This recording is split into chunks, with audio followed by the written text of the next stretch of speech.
सोमवती अमावस की कहानी कथा।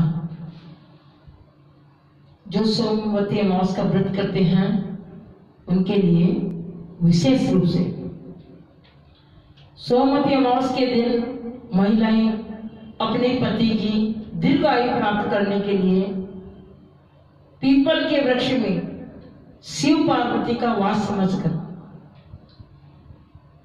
पीपल के वृक्ष की पूजा करती है और पीपल के वृक्ष की परिक्रमा लगाती है। वैसे तो पीपल के पेड़ में विष्णु भगवान का वास है, परंतु सोमवती अमावस को शिव पार्वती का वास ही समझकर पूजा परिक्रमा करती है। दीपक जलाती है, जल से दूध से स्नान कराती है और पीपल के वृक्ष के यहाँ फल रखती है और दान देने के लिए गेहूं, मूंग की दाल, ऐसे अनेक वस्तुएं दान करती है। अब सोमवती अमावस की कहानी।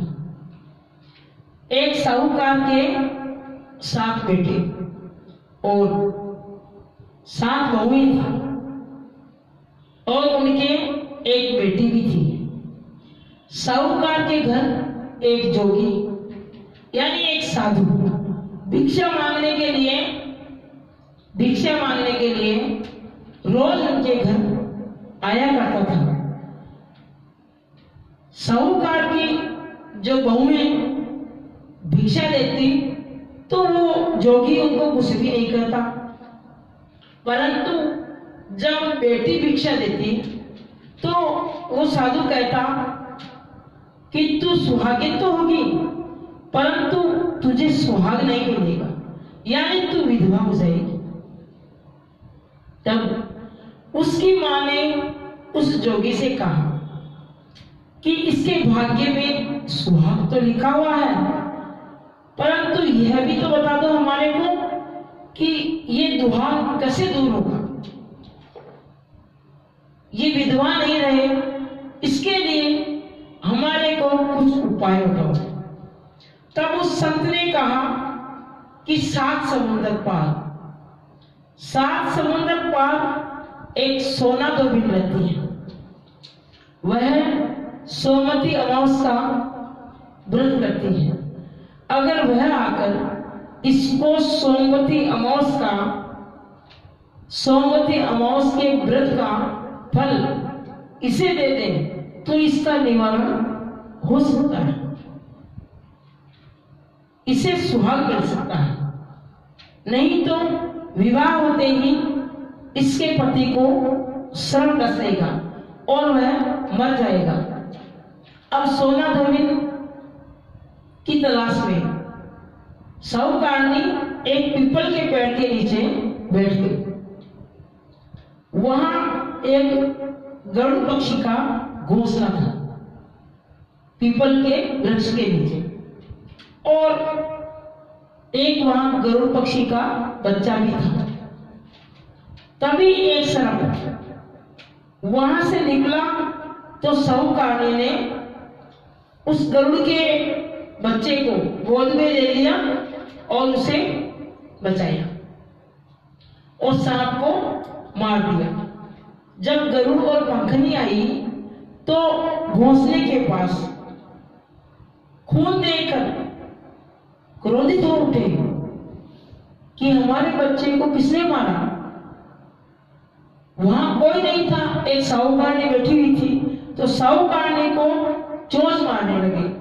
तब साहूकारनी ने कहा कि मैंने तुम्हारे बच्चे को बचाया है, ये देखो सांप इसको खा जाता और तुम्हारा बच्चा मर जाता।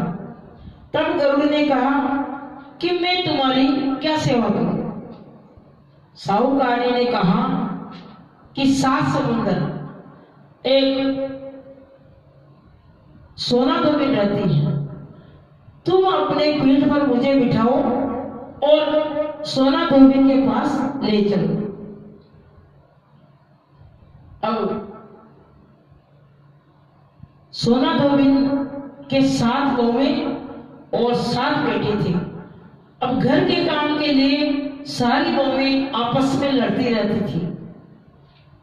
अब वो साहूकारनी सोना धोबिन के पास में ही रहने लगी और वो क्या करती कि सोना धोबिन के घर रात को जाती और घर का सारा काम करती। गायों को नहलाना, गायों को दूहना, घर की सफाई, आटा पीसना, रसोई चौका का काम करना, कपड़े धोना, पानी भरती और दिन होते होते वह वापिस जहां रहती वहां चली जाती। अब सोना धोबिन के बहुओं की लड़ाई खत्म हो, क्योंकि वो साहूकारनी काम कर जाती रात को। अब एक दिन सोना धोबिन ने सोचा कि मेरे बहुएं आपस में लड़ती नहीं है, ये मैं आज देखती हूं कि ये काम कौन करता है।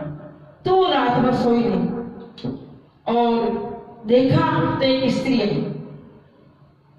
और घर का सारा काम करके जाने लगी। तो सोना धोबिन ने उसको रोका कि तुम्हें क्या चाहिए, तुम कौन हो।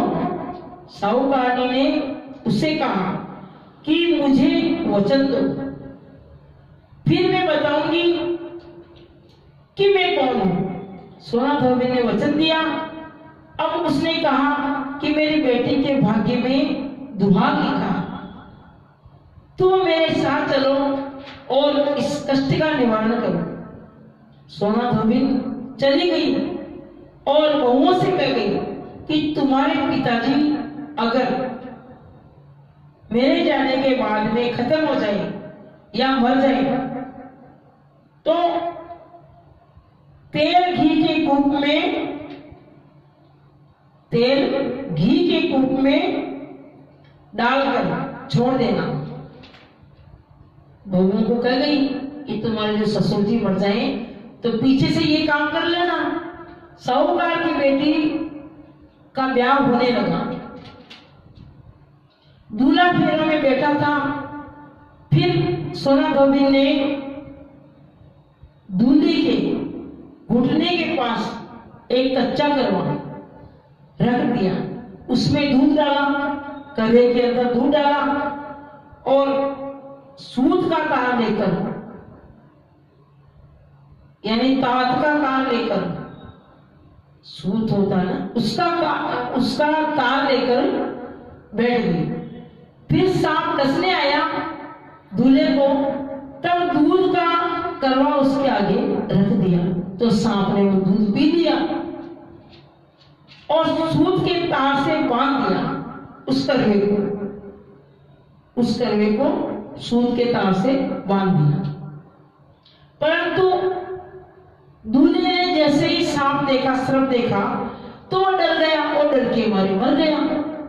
अभी क्या था, सोना धोबिन ने अपने जो तिलक लगा रखा था, टीका लगा रखा था कुमकुम का, उससे सिंदूर निकाला और आंखों से काजल, हाथों से मेहंदी और ये सब सुहागिन वस्तुएं अपने शरीर में जो लगा रखी थी, अपने शरीर पर लगा रखी थी, उसमें से निकालकर थोड़ा थोड़ा और जो छोटी अंगुली थी उसे छिटा दिया और बोली कि मैंने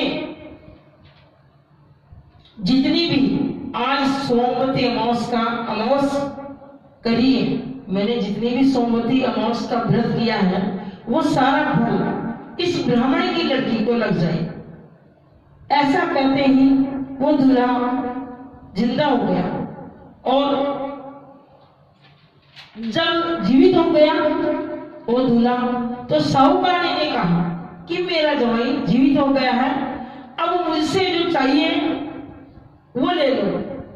सोना धोबिन ने एक हांडी मांगी, एक मिट्टी का पात्र होता है जिसे हम हांडी कहते हैं, जैसे मिट्टी का करवा होता है ना, उसी तरह वो बहुत बड़ा होता है मिट्टी का पात्र और उसे हांडी कहते हैं। तो वो मांगी, मिट्टी की बनी हुई होती है ये। रास्ते में एक जब पीपल का वृक्ष आया तो वहां ठहर गई और उस हांडी के उसने परिक्रमा लगाई। परिक्रमा लगा के और उस हांडी को उसने पीपल के पेड़ के नीचे ही गाड़ दिया और फिर घर जाती है। घर जाकर देखती है तो वहां उसका पति मरा हुआ पड़ा था। तो उसने कहा कि मैंने अगर सोमवती अमावस मैंने आज की है तो उसका फल मेरे पति को लग जाएगा और सारी वस्तुएं जो स्वार की है वापिस हाथ में लेके और टीके से टीका, काजल, हाथों से मेहंदी लगा के और अपने पति के छींटा दे दिया। उसका पति जीवित हो गया। उसके बाद में एक ज्योतिषी ब्राह्मण आया और उसने कहा,